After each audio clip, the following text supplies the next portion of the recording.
থাকবে, সমস্ত আইন বাতিল হবে, সমস্ত আইন বাতিল হবে।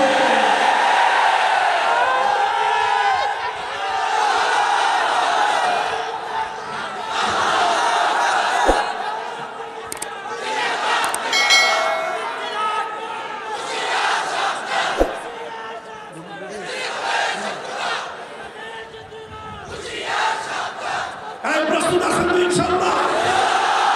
আরে আপনাদের উত্তরবঙ্গেরই তো আবু সাইদ জন্ম নিয়েছে নাকি? এই মাটি থেকে আবু সাইদ জন্ম নেয় নাই? আমরা তো হেফাজতে ইসলামের পক্ষ থেকে আবু সাইদের কবরের পাশে বিশাল এক মাদ্রাসা কায়েম করার ঘোষণা দিয়েছি। আলহামদুলিল্লাহ গত সপ্তাহে গত 2 দিন আগে বাবুনগর মাদ্রাসায় গিয়ে বৈঠক করলাম। সেখানে হেফাজতের আমির আল্লামা মুহিবুল্লাহ বাবুনগরী হুজুরের নেতৃত্বে সেখানে বরাদ্দ হয়ে গেছে। অতি শীঘ্রই জমি ক্রয় করে হেফাজতের উদ্যোগে, আলেম ওলামার উদ্যোগে সেখানে মাদ্রাসা কায়েম হবে। শহীদদেরকে আমরা এভাবে স্মরণ করে রাখতে চাই, যেভাবে আসহাবে কাহফের 6 যুবককে স্মরণ করে রাখার জন্য সে যুগের ইমানদাররা আসহাবে কাহফের তাদের সেই জায়গার গুহার পাশে মসজিদ নির্মাণের সিদ্ধান্ত নিয়েছিলেন। আমরা ঠিক একইভাবে বাংলার বীর শহীদদেরকে স্মরণ করব, তবে হিন্দুয়ানি কালচারে নয়। যেই মাটিতে আবু সাইদ জন্ম দিয়ে জালিমের সামনে বুক টান করে বুকের উপর বুলেটকে বরণ করে নিতে পারে, সেই মাটিতে আল্লাহর কোরআনের বিধান বাস্তবায়ন করার জন্য হাসি মুখে প্রাণ দিতে পারে না।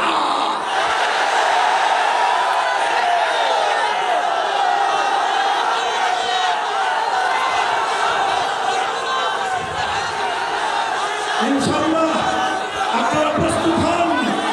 আমরা আগেও বলেছি 5ই আগস্টের বিপ্লব এটা ইসলামী বিপ্লবের সুবহে জাদিদ, এটা সুবহে সাদেক হয়েছে, এখনো সূর্য ওঠে নাই।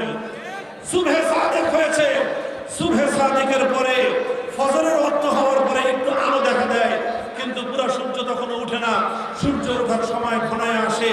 5ই আগস্টের বিপ্লব বাংলাদেশে ইসলাম কায়েমের সূর্য উদয়ের একটা পূর্বাভাস হয়ে এসেছে। এবার ইসলামের জন্য, আল্লাহর দ্বীনের জন্য, আল্লাহর কোরআনের জন্য দেশ থেকে, সমাজ থেকে নাস্তিক্যবাদ, হিন্দুয়ানি সংস্কৃতি, পশ্চিমা ইউরোপ আমেরিকান অসভ্য ন্যাংটা কালচারকে বিদায় করে সোনার মদিনার ইসলামী সমাজ কায়েম করার জন্য এদেশের মুসলমানরা হাতে হাত রাখো। ইনশাআল্লাহ এই ইসলামী শক্তিকে বানানোর কোন শক্তি বাংলাদেশে হবে। ইনশাআল্লাহ প্রস্তুত থাকবেন তো? এই জন্য ওলামায়ে কেরামকে সাহসী ভূমিকা রাখতে হবে, অগ্রণী ভূমিকা রাখতে হবে। সকল আলেমরা নয়, কিছু আলেম তালিমের কাছে থাকতে হবে, কিছু আলেম দাওয়াত এবং তাবলীগের কাছে থাকতে হবে, কিছু আলেম তাজকিয়া তাসাউফের খেদমতে থাকতে হবে, আর কিছু আলেম মাথায় কাপড়ের কাপড় বেঁধে ময়দানে নামতে হবে, ময়দানে নামতে হবে।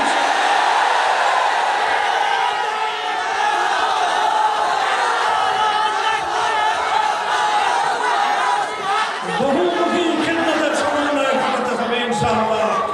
ইনশাআল্লাহ বলেন, সম্ভাবনা আছে না নাই? ইসলামের বিপ্লব হবে কি হবে না? আল্লাহর রাজ কায়েম হবে কি হবে না? খেলাফতের যুগ আবার ফিরে আসবে কি আসবে না? আসবে ইনশাআল্লাহ। ইনশাআল্লাহ সেই যুগ আমাদের প্রজন্মই দেখে যেতে পারবে ইনশাআল্লাহ। মুহতারাম হাজিরিন, অনেক রাত হয়েছে। আমি আবারও বলছি, লাখো জনতার এই বিশাল মজমা শান্তি শৃঙ্খলার সাথে আখেরি মোনাজাত পর্যন্ত থাকবেন তো ইনশাআল্লাহ? কারা কারা শেষ মোনাজাত থাকবেন?